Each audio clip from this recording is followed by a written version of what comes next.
I had no freedom from alcohol, none. It controlled everything I did. I couldn't go back to sleep without it. I'd hit reverse to pull out of the driveway at work. I was bucking a can. I wish I could go to sleep for 30 days and then wake up. And she said, I knew then that you were like really depressed. And I think in my mind, what I was saying was, if I can get it out of my system, I have a fighting chance. I said to my sister, when did I give up? And she was like, I don't think you gave up. I think you gave in.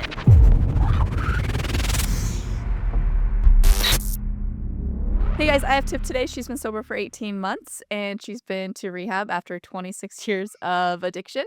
So I am so excited to have you. Thanks for I'm so reaching excited to out. be here. Yeah.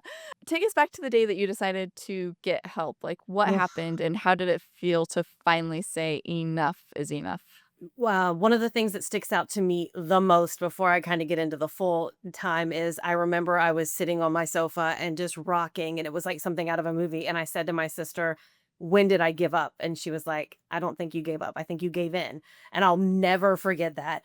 So for years, I have looked at rehab. I haven't told anybody, but I looked into it and I tried. I would make alcohol journals and I would try without telling people that I was going to cut back. And sometimes I would take pills as opposed to quitting drinking. And then I would do both. And I wanted it so bad, but I truly, truly did not think it was possible. Like I was like, I don't know how people could do this. And I woke up one morning, it was a Monday, and I got to the point where I wasn't sleeping like at all, like 2, 3 hours. My anxiety was horrible. I was waking up in the middle of the night, and every time I'd go pee, I'd go in my closet, I'd take a drink. And I just, like, my mind couldn't take it anymore. And physically, I knew that I wasn't okay, but mentally, I was destroyed. And I woke up on a Monday and I got ready for work and I was walking out of the bathroom and I looked in the mirror and I was like, I'm so unhappy. And I started crying. So I drove to my boss's house. She's a friend of mine, but she's also my boss. And I knew when I got there, like, I couldn't take it back if I went there. So I got there. Her husband, who's also my boss, answered the door and he like was like, oh God. And he went and got her and she was like, what happened? And she's asking me all these scenarios and none of them were it. And I was just like, I can't do this anymore. I'm so unhappy, but I couldn't bring myself to say it was drinking. I just was like, I can't do life anymore. So I stayed with her all day. She put me in her bed, covered me up. I mean, brought me tea. I wanted Oh, booze. And she called a crisis line for me. And I did talk to somebody and I did like a virtual appointment and I got on like a depression med. But all the while I knew that it was way deeper than what we were doing. And I went home that night and I joined a chat room and I did it was for like depression. And I called my sister the next morning and I said, she lives in Georgia. And I just flippantly said, I think I had a mini nervous breakdown. So I was just talking to her. And before we got off the phone, she goes, I'll be there tonight. And I was like, what? Like really confused. And we got off the phone and it hit me like, oh God, they're like gonna put me somewhere. And I was like, they think I'm nuts. So I called my best friend and my best friend of literally like 30 years. And I was crying and I was like, they're going to put me somewhere. And she started crying and she was like, I didn't know it was this bad, but I still didn't know what we were talking about. I just knew something it had happened. So my sister flew in. I was sitting in the bed drinking and my husband was in the basement playing games, kind of par for the course for us, but like he knew something was wrong, but again, not this. And she got here and was like, "What do you wanna do?" And I was like, I can't do this on my own." And I knew I needed medical detox. I knew there was no way safely that I could detox on my own. So she sat in the bed with me and I said, "You know I can't not drink while you're here." And I'm feeling bad because 'cause I'm like, "She's here to help me and I'm gonna have to drink." And she said, "I know, kick 'em back, Jack. We're gonna do this." So I drank. We woke up early the next morning and we went to a crisis center in Richmond and they said, we have outpatient. And I was like, you can't send me home. I'm going to die if you send me home. Like my body knew I couldn't do it. So I had my husband, one of my dear friends and my sister there. I was there a long time and they finally said, okay, you can go to 3 different places they offered, none local, praise God, because I wouldn't have lasted. And we got home that day and flew out the next morning at like 4 in the morning to Rhode Island. wow. I got goosebumps Yeah, got goosebumps. it was unreal because all this happened so fast. Like my boss called and said, "Can I come say bye to her?" And they looked at me and I said, "Yeah, she can, but nobody else," because it was like that quickly. I just became a shell of myself. I mean, it was unreal. I was like rocking with a blanket on. I hadn't eaten in days. My sister was like, I Mhm. haven't seen you do anything but drink in days. And I'm like, that's what I do every day. But she wasn't here for it. Oh my And yeah. she was like, I noticed we had gone on vacation the previous summer with them. And she goes, you drank a lot then, but I kept telling myself it was vacation. And I'm like, it was not just vacation. Yeah. Well, there's always an excuse, right? Yeah. And my like guilt was horrible because how do I say this? I learned a lot about myself in rehab. And it was the first Mm. time I'd ever said, like, my name's Tiff and I'm alcoholic. And I was bawling. And I did 7 days of medical. So I don't know if how much you know about it, but when I got there, there's like, a routine you have to follow, and they come in like every couple hours and check on you. And I was fine at first, and I was really mad at myself. I was like, I could have done this on my own. Why did I come here? And by the second time they came in, I was sweating and they make you put your arms out, and my hands were shaking. And that's when I started on the Oh. detox meds. Ugh. What meds did you take? So I called my sister because we didn't have phones or anything with us, and I called her from like the group phone, and I said, "I need you to check what I'm taking," because I felt high as a kite, but also exhausted. And I guess she knew what I was going to be taking, but she wouldn't tell me. So after I got out of medical detox after a week, I went to the real rehab on a Thanksgiving Day. Praise God. And I looked it up, and I think it was like benzos and Okay. Valium, and I mean, just such a cocktail. So you start out like every 2 hours you get meds. That's like 2 days. Then every 4 hours, and that's for 2 days, and then every six. And like, there's no sleep happening. They're in your room all the time. And I get it now, but it was a lot. Blood pressure all the time, and a lot of people were leaving there, and the rescue squad because they were having seizures, and like I knew that I had to have that, or and it I don't wanna say it was embarrassing. It's not embarrassing now, but to get to that point was Mhm. humbling, and I felt so guilty and so bad for my husband because I just have made this such a normal part of my life, the drinking, and we've been together May 6th was 24 years. So, um, I think that everybody knew I drank. It wasn't a secret. I hid how much I drank, and I drank daily, and everybody knew that too, but nobody knew, like, what was going on in here. Right. And, I just made it such a normal part of my life that when I left, I've got kids. My eldest is 22. I've got a 19-year-old and I've got a 17-year-old. And they were like, Mom, we didn't know anything was wrong. Like, I went to every game tanked. I snuck in drinks, but I think I got to the point that I was no longer drunk. I just had to have it. Like, if You it were got surviving. past 5 p.m. at work, my blood pressure, I'd get this flush. And I was like, oh, it's just my Oh. blood pressure. But I guess I was going through withdrawal, which I learned about in rehab. It was awful. So, you didn't know about withdrawal until you went to rehab? I never didn't have alcohol. S so Well, I when I knew I quit knew I needed medical. I knew that I couldn't. Mhm. I knew I'd have seizures if I quit because of the amount I was drinking. I just feel like a lot of people, if you're not researching, quitting drinking and all the things, I mean, because I was very oblivious to how bad withdrawals can be Yeah. until I quit drinking, and I was like and then everybody started telling me their stories, and I'm like, "Oh my gosh, this is actually a real thing," because, you think that it's just a scare tactic or a reason to keep you drinking, but it's so did you know how bad the withdrawals could actually be and I was before you went afraid to rehab? that if I quit, I would die. My fear Okay. was if I was strong enough to do it on my own, that if I had a seizure, like my husband would, like in my sleep, then my husband would think like I was having a bad dream. So like my biggest fear was like dying in the house where my kids are. So like Ugh. I knew I couldn't stop on my own medically as well as I couldn't stop on my own. My sister, when I was gone, I mean, she cleaned out my closet. I mean, I was really into weed too. I mean, it was insane. But she found like my alcohol journal and we took well, she took pictures of it. We tried to chronicle it just because we were hoping this wouldn't happen again. But if it did, we'd have something to go back on. I mean, I tried so hard. I would put like 2 bottles one day, sad face, and 2 bottles and one beer this day. And I tried. And for Oh. years, I tried on my own. I just couldn't do it. And was so scared of losing that part of myself. Like, that's all Yeah. anybody knew of me as, is like, well, Right? that's what I thought people knew me as. I definitely Yeah. had horrible self-esteem. I didn't think I deserved to be loved. I truly, until I got to that point and I had these people that were coming around and like loving my husband and loving my kids when I was gone and being there. I mean, I was like, wow, honey, they really love you. And my husband goes, they love you. And I'm like, no, they love you. It was Oh. insane because my brain was not my brain. I mean, there were mornings I'd get up and I like was like afraid to like answer the phone, my own or at work, because I couldn't get words out, like nothing like that. It was insane. I think my brain was just destroyed. I didn't drive on the highway for 7 years. My anxiety wouldn't allow me to.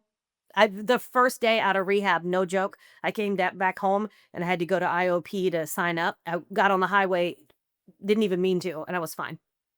Oh, Yeah. wow. 3 How days of being in rehab around people I didn't know, crying my face off and being, like, guilt-ridden, my anxiety was gone. 3 days of no alcohol. I'm wait, not so joking. your rehab was only 3 days? No, no. Oh, okay. Within Sorry, 3 days. No, I was just about ready to ask how long your no. rehab was, and then you said 3 So I days, so did sorry about 7 the days in glitch. medical, and then I went to Okay. the up Yeah, the sorry. hill after 7 days, and then I spent the next 21, there. So I did, 28 days in Rhode Okay. Island.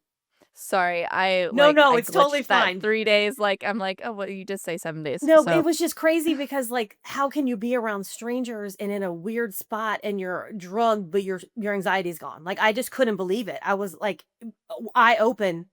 Oh my god, my anxiety was coming from my alcohol. I did not know. I thought I drank to help my anxiety. right? Insane. I mean, it was Insane. the most insane thing I've ever been through in my life, and it was so hard coming home because I thought, like, everything's gonna be fine, and, my husband was hurt, and at first, I couldn't understand why. I'm like, "You knew I drank," but, you know, I had to dig deep, They like, I hid how much I drank. I think that's what my husband and I are going through right now is we didn't realize how bad my drinking actually Yeah. was, and then just all the chaos that's came out the last few weeks, um, we realized how bad I mean, I was drinking in the morning, like, I mean, my world revolved around Yeah. drinking, and, yeah, I didn't have withdrawals or anything, but, if I didn't stop drinking when I did, I'm sure I would be in a lot worse Yeah. situations. And my husband is, I mean, I don't know if I say that he's like a saint. My husband doesn't drink, he doesn't smoke. We've always been opposite. I remember we were dating, I'd sit on the balcony and roll up blunts and he'd just stand there. Always been opposite. They say opposites attract. And I just couldn't imagine a life without it. And people like, I mean, if it was a baby shower, my question was, is there going to be booze? If the answer is no, like, I'll send a gift. You know what I mean? Or Right? Yeah. yes, or I'd like get geared up to go to an event and have horrible anxiety. And like day of, I'd have every excuse not to go. And I mean, it was so awful looking back, like family vacations I avoided. Number 1, because of the highway. Like I could ride on it with my husband, but I drove him crazy with constantly being anxiety-fied. But I'm that way sober or Yeah. not. But I'm I not now. I'm like, "Let's go." I'm so Oh, like man. I had to plan everything, like, what stops will we take and how will I get it? And just everything revolved around it. I mean, my first thing in the morning was like, "How much is left down there?" And, like, I haven't been back to Aldi since my final thing was, like, the cheap champagne from Aldi, and I would buy, like, 6 from one and then 6 from the other because I didn't want anybody to know how much I was buying. So, like, it was embarrassing. At one point, Total Wine, the girl, I bought her a baby shower gift. She knew my phone number. No shit. When I walked in there, she would type it in, and it was like I've never been back in there since, like, mortifying, like, this is what I did, and So, wait, you said champagne or wine was your drink of so choice? wine when I was going to Total Wine, but then when my downfall, well, it was cheap champagne from Aldi, Oh. and I went to rehab, and they were like, "Champagne? What are you, like, in movie videos?" And I'm like, Oh my "No." gosh, so I feel like sorry, I don't mean to Yes. cut you off, but I feel like people think that drinking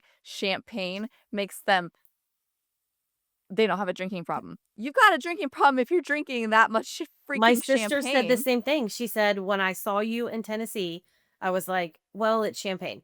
I mean, in hindsight, she knows Yeah. now, like, that's still a problem, but it was that. Yeah. Yeah. Oh, man. I It got a was lot of things going through my mind right now. I'll keep my comments to myself. Um, Share, share. I'm not gonna throw people under the bus, but I mean, I know people that definitely drink champagne and think that Yeah. it's not as bad as what everybody else is drinking because Yeah. it's champagne. I mean, it's the same for wine drinkers. Mhm. Wine drinkers are the exact same way, well, it's just wine. I used to be that person, like, well, 3 glasses of wine, I mean, but it's 3 8-ounce glasses of wine, like, Yeah.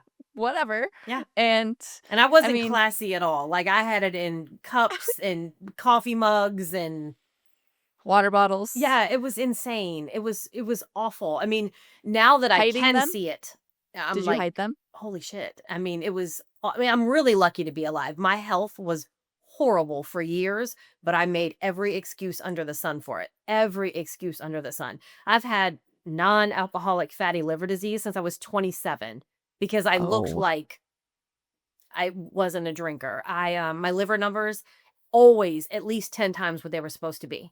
Every time. really? I paid $600 for this test one time because one of my numbers was so crazy that if you have this condition where you donate blood, it'll bring it down. And I prayed that I had that. And that's why it was so bad, even though I knew why.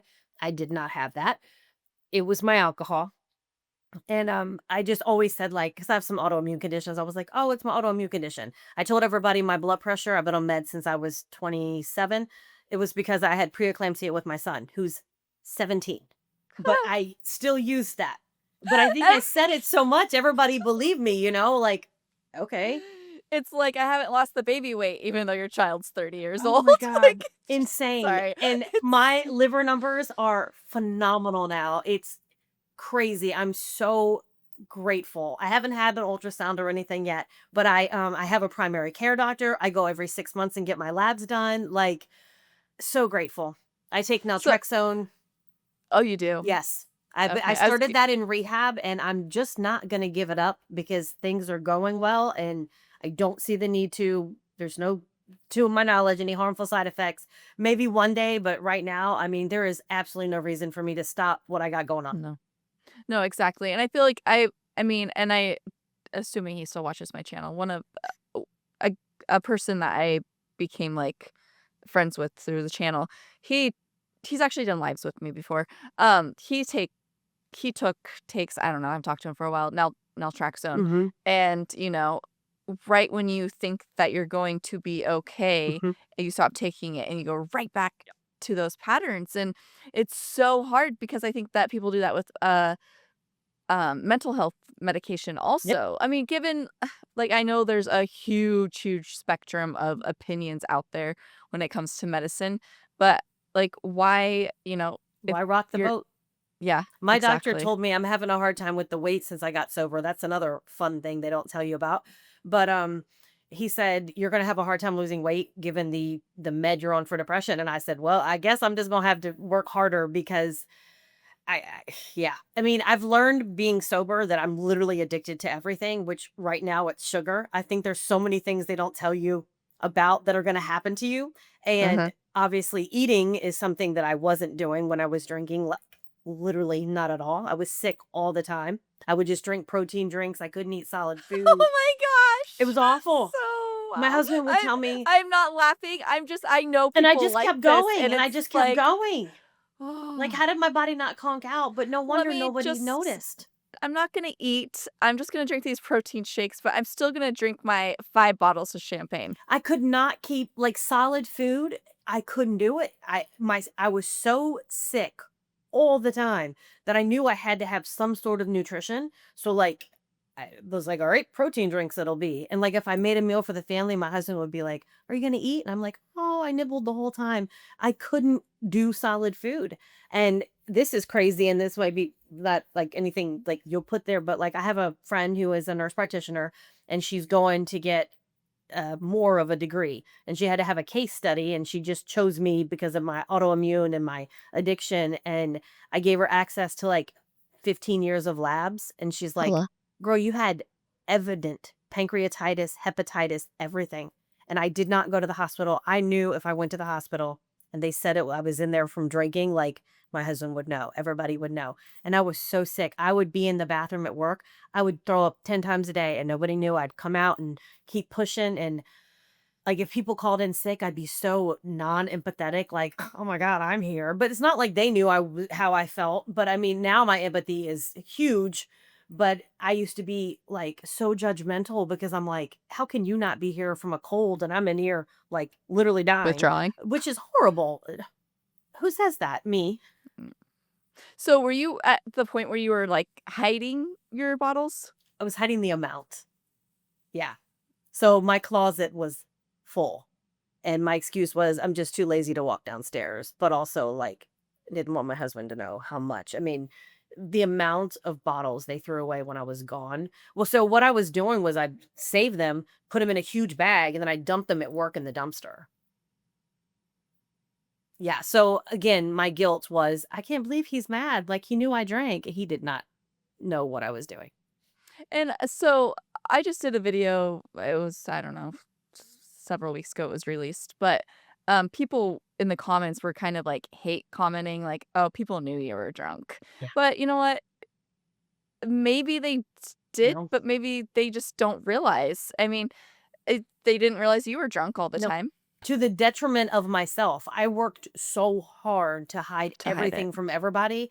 Like, I was mentally going insane. I worked really hard to make sure that I went to work every day. I didn't miss a day no matter how sick I was. I was the one that took care of the bills. My sister told me when I was in rehab, we were on the phone and she was like, "I thought I was going to come in and see just like a wreck of your finances." And she goes, "You did a really good job, sissy." And I go, "I worked really hard to make sure nobody knew how bad And I I feel like was."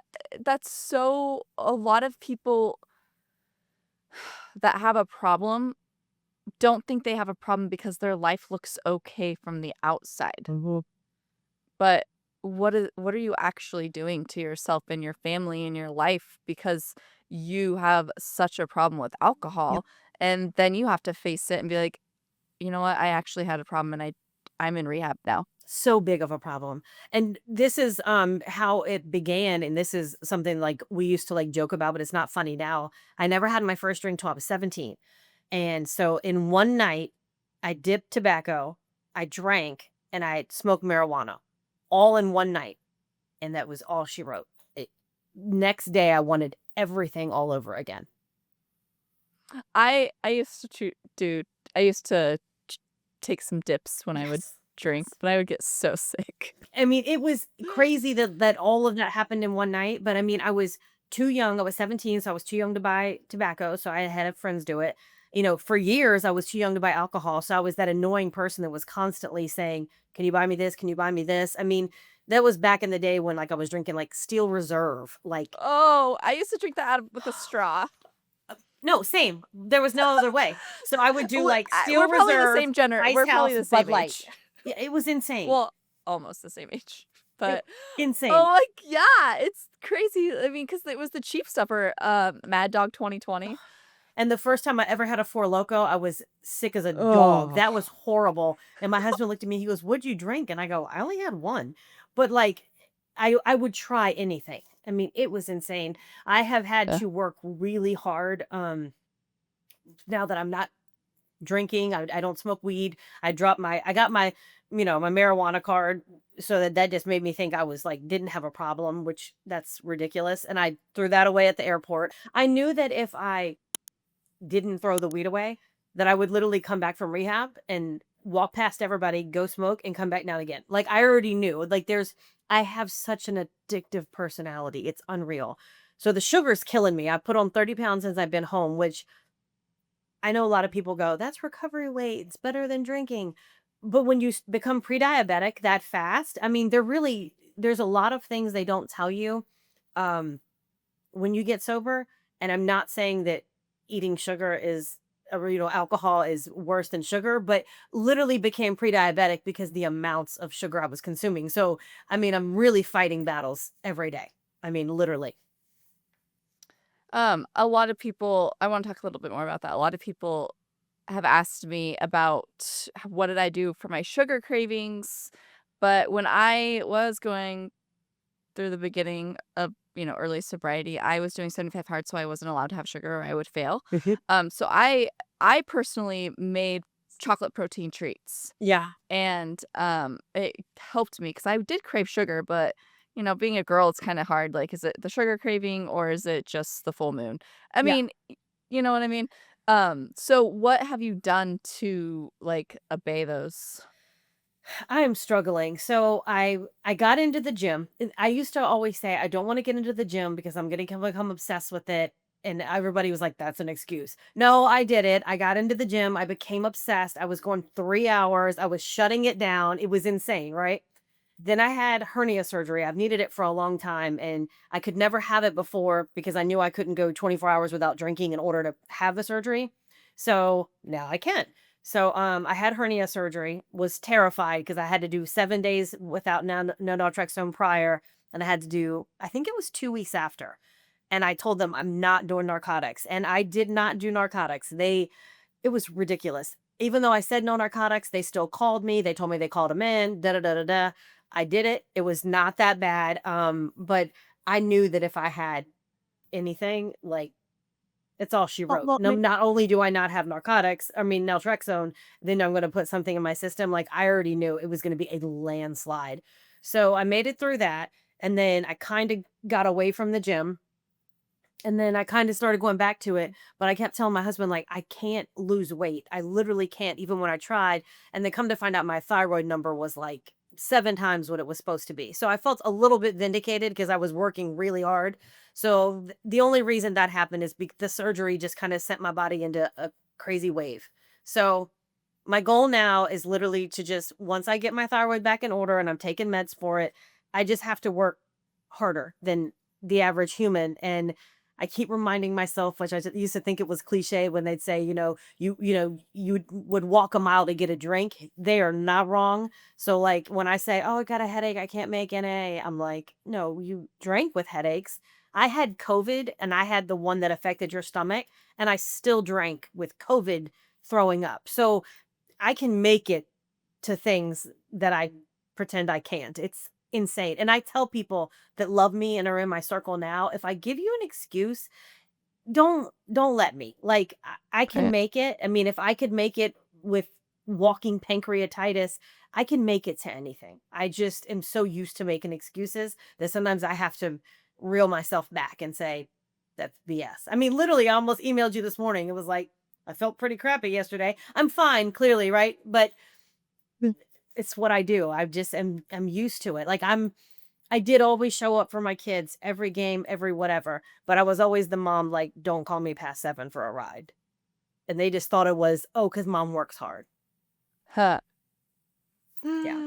Oh, It's man. embarrassing, like, when I say it out loud, but it Yeah. is their whole life. It's like, "Don't call mom past 7. Dad'll go get you. Dad'll go get you." But, you know, it is what it But is. but yeah, it is what it is because, my kids uh my husband did a lot back before I quit drinking. I mean, he still does a lot, but, like, it was back then it was because mommy's drinking, now it's because 'cause I'm talking to sober Yeah, people. yeah. Like, How so I'm like, exciting, You though. got dinner, you got this, you got baths," but, like, I coached volleyball for my daughter last fall. I would have never done that. I have skipped Bible studies, like, women's groups, Yeah. because I wanted to drink instead of go, Oh, and now, like, I've gone we to them started drunk. but, I'm sure other people have too, but, It's so it just awful. comes from, like, skipping Bible classes, because of alcohol to actually coaching my daughter's volleyball team, It's phenomenal. and now my kids are playing sports, and, everybody that has kids in sports understands that Yeah. it's crazy, and then we're starting horseback riding lessons for my daughter, so it's like, I would have never done any of this if I was still drinking. Yeah. And do you find yourself more, not rushing through the moment now? I mean, I remember a volleyball game that my daughter had, and it wasn't just me. Both sides were going, "Oh my god, is this game ever gonna end?" It was like triple Uh, overtime, and I go, "Do you guys ever wanna go home?" But it was like 9:30 at night. I'm like, "Hello, I only have a short window to drink for bedtime." Well, I mean, I know people that we would have to schedule events around because they would start getting shaky and irritable Mhm, if it was past 11 o'clock in the morning. Like, I'm leaving because I need to go drink. It's like, can you mhm, just enjoy the moment? I mean, but we compare ourselves to those people like, mhm. oh, well, I'm not that bad. But really, you're just as bad if you're hiding it. Oh, yeah. And for years, I think that like I said, I knew I had a problem. I was just scared to say something. I mean, I had so low self-esteem that it was like, even as much as my husband and I built up, I felt like if I were to say it out loud, it would just come crumbling down, which, I mean, that's not giving him a lot of credit. He loves me very much, but I couldn't imagine, like, maybe I couldn't imagine being in his shoes, but I remember when I was gone, if I called my sister and she didn't answer, and then I called my husband and he didn't answer, I would assume that they were hated me, they were talking about me, this and that, and I'd call my sister again because this is when I didn't have my phone, so she couldn't call me back, and I would say, "Sissy, what are you doing?" And she was like, "I knew you were gonna think that we didn't love you." Anytime that Oh, happens, I'm probably in the shower because she stayed in Virginia, for, like, 10 days extra to be with my family to kinda make the transition. And she was like, "If you don't get me, I'm probably in the shower. It's not because we don't love you. It's not because we hate you." And, you know, as hard as it was on my husband, I mean, he was still really happy that I was getting help, but also very, I mean, pissed. He didn't know how right. bad it was. I wasn't open and honest. We went from you tell me everything, which I told you everything except the biggest thing ever. But I was also afraid, and this is not trying to make an excuse, that I wouldn't get the help that I needed. Like, I didn't want Right. outpatient. Everybody just outpatients the hell out of you. I didn't need outpatient. I wasn't going to go anywhere. He would have watched me fail 20 times over if I didn't go inpatient. And I didn't want that either. I definitely didn't want to admit my failures and then continue to do them. I needed to go somewhere. And again, I know that you edit this, but I just want to say that one thing I've learned about recovery and addicts and drinking and just everything is recovery is expensive, and people are so judgmental about people that are not getting help and have less and this and that. It is so expensive to get help. I mean, just to enter the door of rehab, my sister had to clock out $4,000, and I have insurance. My deductible is so high. And then I got home and my IOP program cost me $4,000. So, like, all the judgment that I know is out there when people see people, whether they're on the streets or they're just, it is expensive to get help. You cannot just get help. It is not that Right. easy. I mean, I sound like the biggest advocate ever, which I want to become after all this. It's expensive and hard to get help. They don't just send you to rehab. They try to outpatient you. They try to send you to somewhere local that sucks. I mean, it's really, unless you have somebody advocating for you, it's hard. I did a podcast with a guy and he actually uh is starting a um Sober I'm house? not gonna say the words right, but some way to help with getting people in rehab Yeah. or, those inpatient, facilities, like fundraising for those people that need it. I think a lot more people I mean, I eventually would love to get to a place where I can donate, Yeah. money, but I mean, it's gonna be a while. Yeah, yeah, I But I get mean, it. unless I sell, like, 100 houses a year, not gonna Yeah. get there, but, that's why, I love being in this space because getting the word out more, and then maybe people will eventually come together and help advocate for something like that because, I mean, I know some insurances do offer well, I don't know. I've heard some offer to pay outpatient, but yeah, inpatient is probably the better option for Yeah. people because, I mean, I wouldn't wanna do outpatient either. There was no way. I mean, literally, there was no way. I mean, I tried. You know what I mean? I had tried. I might not have went to NA or went to NA or AA before, but I definitely tried and it wasn't going to happen. And plus, if you need medical detox, you can't do that on your own. I mean, I literally in rehab saw, ambulances coming and taking people away, and that's with meds. Like, you can't just, it's really unsafe to do things on your own. And like I said, I didn't realize the amount of love and support I did have until I went away. And, for my 1 year, we did, a party and we called it, Tiff's turning 1 year, and we said sober, and I had a Uh, big breakfast for everybody that was a part of my world, and we had it at my in-laws, and there were so many people there, and not like everybody I knew, everybody that helped my family and myself during this time, and I do not talk in front of people, and I did give a speech, and I thanked everybody and just said, "You're, like, literally handpicked," because there were people that took my husband and kids out to eat when I was gone. We have a friend that is in the mental health field, and my husband said at one point, like he felt like somebody had died because every night somebody was at this house. They were never alone, and it would that they've never is been without me. that is the support that more people need. But I don't think And people know they have it until they go through it. I didn't but know. well, yeah, but then there are some people that Don't have it. don't have it. Yeah. And, I didn't have anybody celebrate I didn't have anybody in my circle celebrate my 1 year. Yeah. My I mean, I'm job. coming up on 2 years. I have somebody so I want you to I really wanna talk about this for just a second. Your 1 year, your friends celebrated with you by not saying, "Let's celebrate by Yeah. drinking." And I know she's gonna watch this, so I just want you to, like we're struggling with how to break out of our friends wanting to celebrate our 1 year or our milestones with drinking again. Yeah. Yeah. It's so I was the odd man out. You know how a lot of times you're like everybody else in your circle? Right. It was me. So when I went to rehab and they taught us, like, you're going to have to lose friends and do this and do this, everybody was going to have to lose me. They weren't the problem. I was the problem.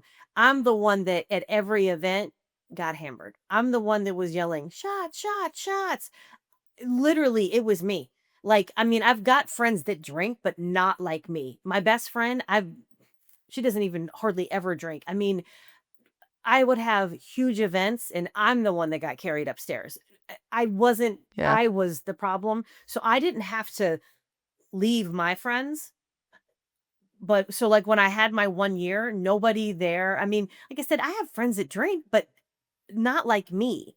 Like they drink, I don't want to say like normal people, but when that's what we say when we're sober, like normal people for an occasion, for Christmas. My in-laws, they don't even we've been together this long. They've never drank. Like I was the problem. I was the one that's sneaking in the closet and drinking at events, and so I didn't have to let anybody in my circle go because I was the problem. So when we did the big breakfast, it was nothing for them. Yeah. Nothing. I am the like anomaly in terms of I did not hang out with people that were like me. I was Could you imagine if you would've? Oh my god, I wouldn't have any friends. But I guess it's just I took such a drastic path than people that were in my world.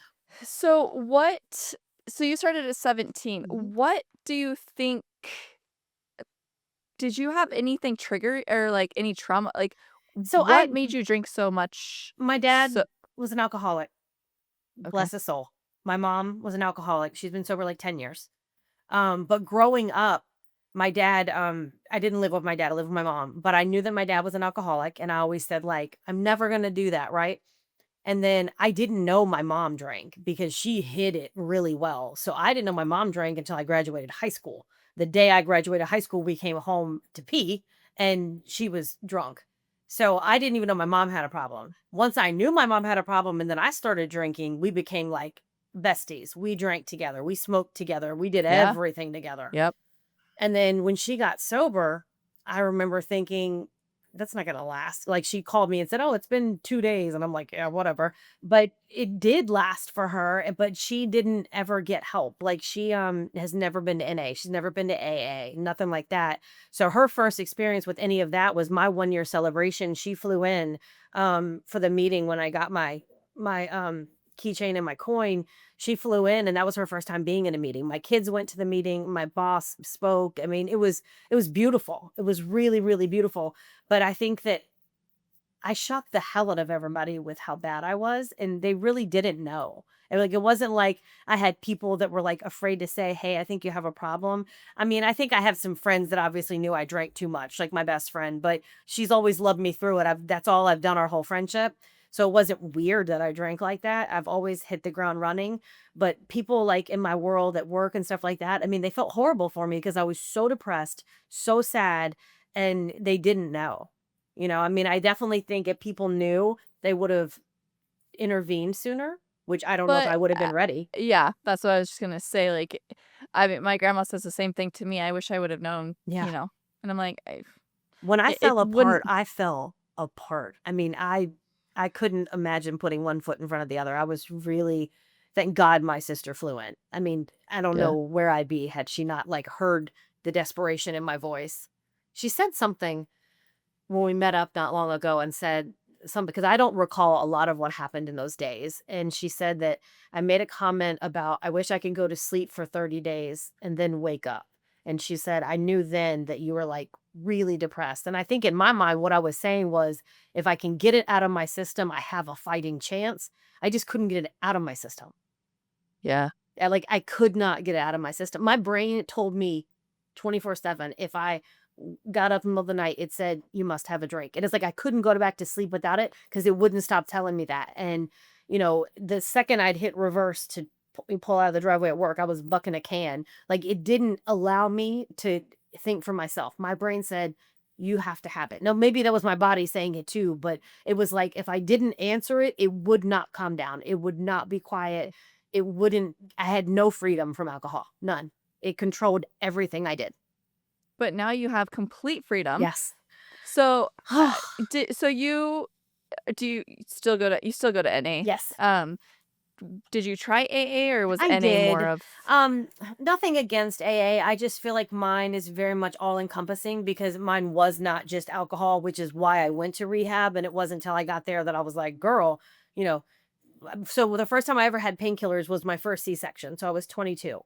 Those were fabulous. No, they weren't, but I'd never had them before. When I had my wisdom teeth out when I was a teenager, my mom kept the painkillers. She said she didn't want me to get addicted. Probably took them. I don't know. But so I definitely, I mean, I would say, oh, I've got cramps. Oh, I started my period after my second, third C-section. So, I mean, painkillers became a really big part of my world. And I think that, now my dad, his was just alcohol. Like my mom's though, it was all encompassing.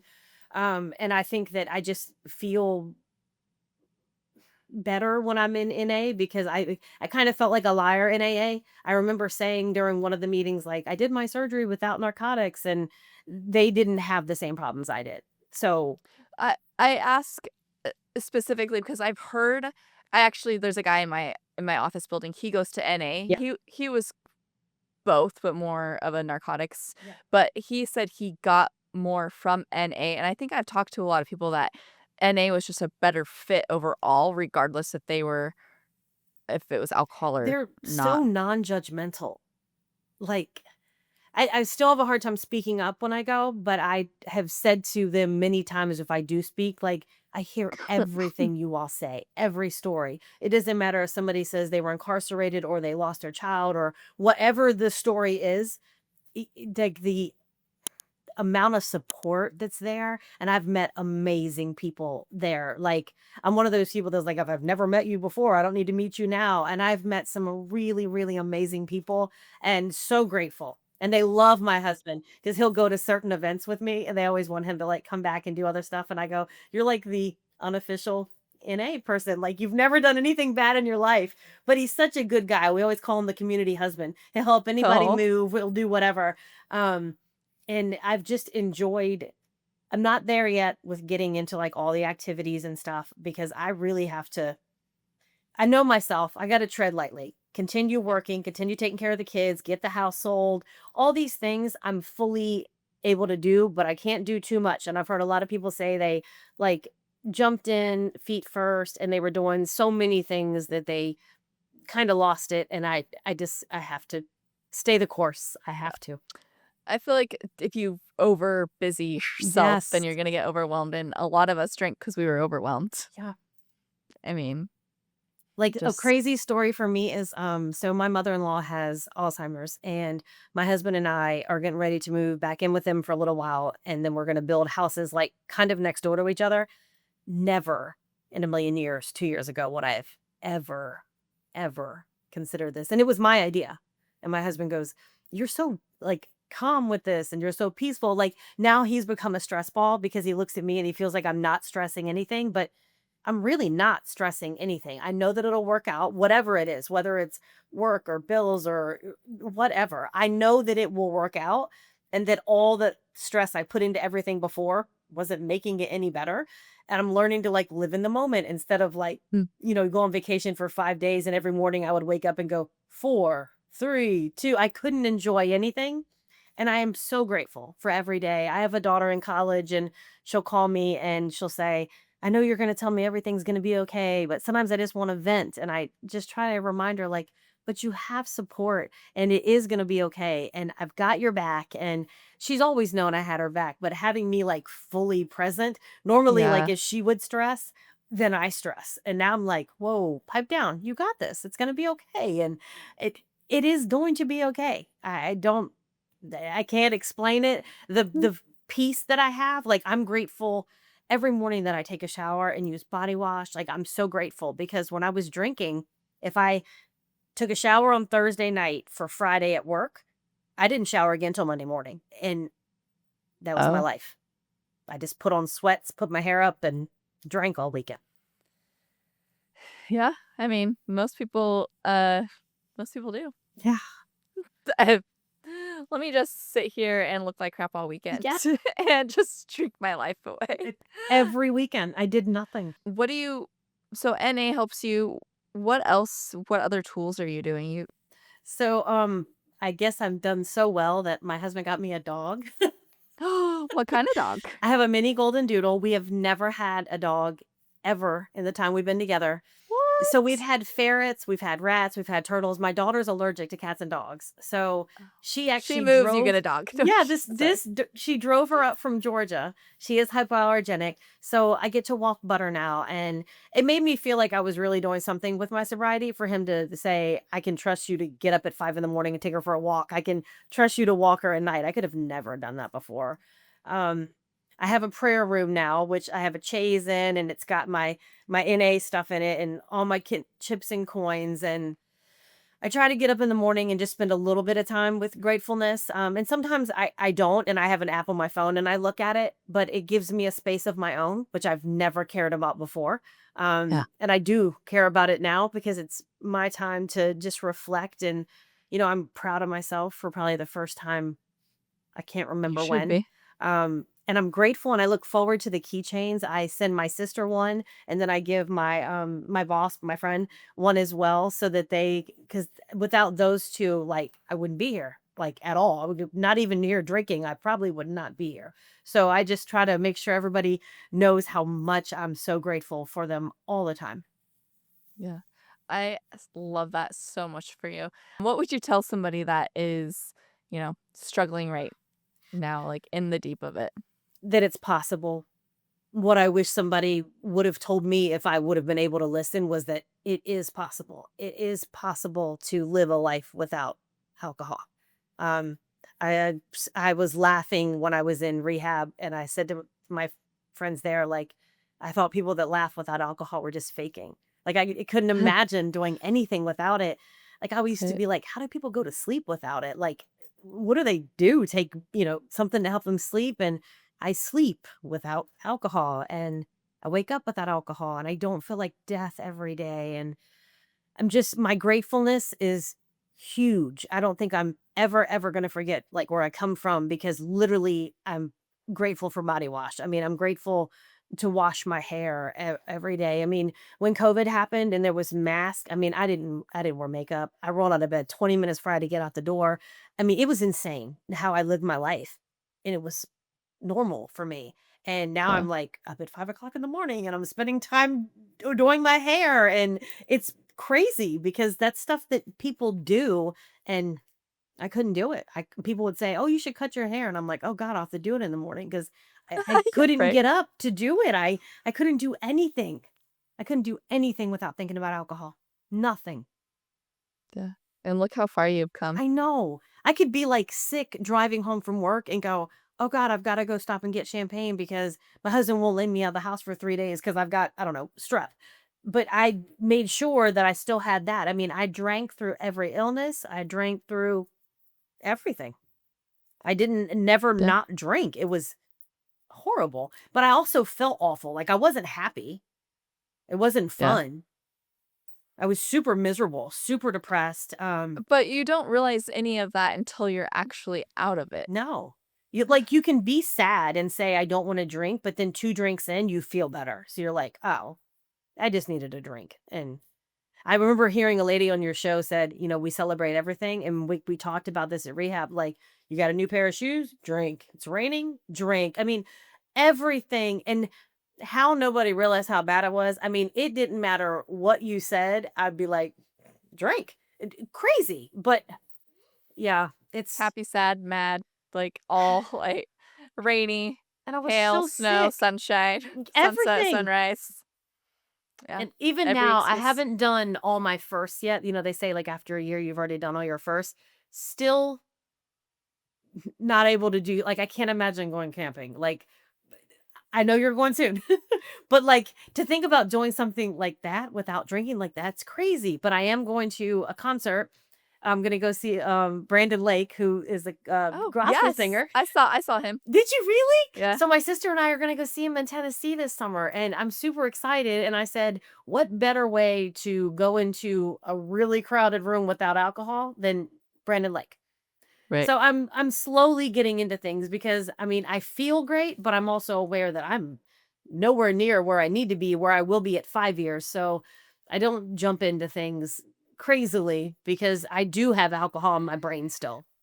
Yeah, and I think that's really good because I tell people I went, NA bar hopping with one of my friends, but it was, like, right before I was a year sober, I Yeah. think, I can't really remember, but she doesn't drink either. Yeah. And we had the best time. But, I would never have done that in the beginning of my sobriety. I usually only went to concerts with my female friends, and we all of us would be wasted. And then so concerts shifted, and I go with my husband now. Yeah. I mean, Yeah. just things just shift. And if you're not comfortable with it, don't do it. Do Yeah. not ever pressure yourself into doing something to make you fall back. Yeah. Yeah. I'm still getting there. I mean, and still to this day, I think my brain was just so warped. I still remember stupid shit that I did that I forgot about. Yeah. My birthday 2 years ago, my husband took me and my best friend out and we drank wine and he had people meet up with us. This is early in the morning. So I'm hammered by like 3. And this story, God, you're probably going to edit it. I come back home and my goddaughter is sitting beside me in the recliner. She's 3 at the time. And they were visiting from Northern Virginia and we're rocking and I kind of nod off and I wake up and I've pissed myself. Like I have a 3-year-old in a diaper beside me and I've pissed myself at 4 in the afternoon. So I get upstairs and do whatever, and nobody knew. But there have been times after like a huge party I've thrown that in the morning I go, here comes the walk of shame, knowing that I had, knowing other people knew I had, and it was funny. Like, what the fuck? Right. I'm grown. Oh my Right. God.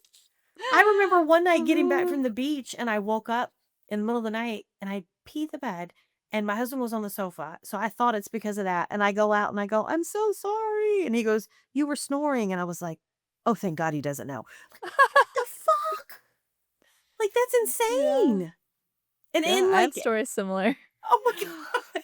It happens so frequently. I mean, what in the Yeah. world? And it was just like, that's Tiff. And now I'm just a different Tiff. You're a whole Tiff. Yeah, I'm so grateful. You have just if I could just pass an ounce of my gratefulness on to anybody that's just feeling not, it's insane. But I'm so grateful to be compassionate now.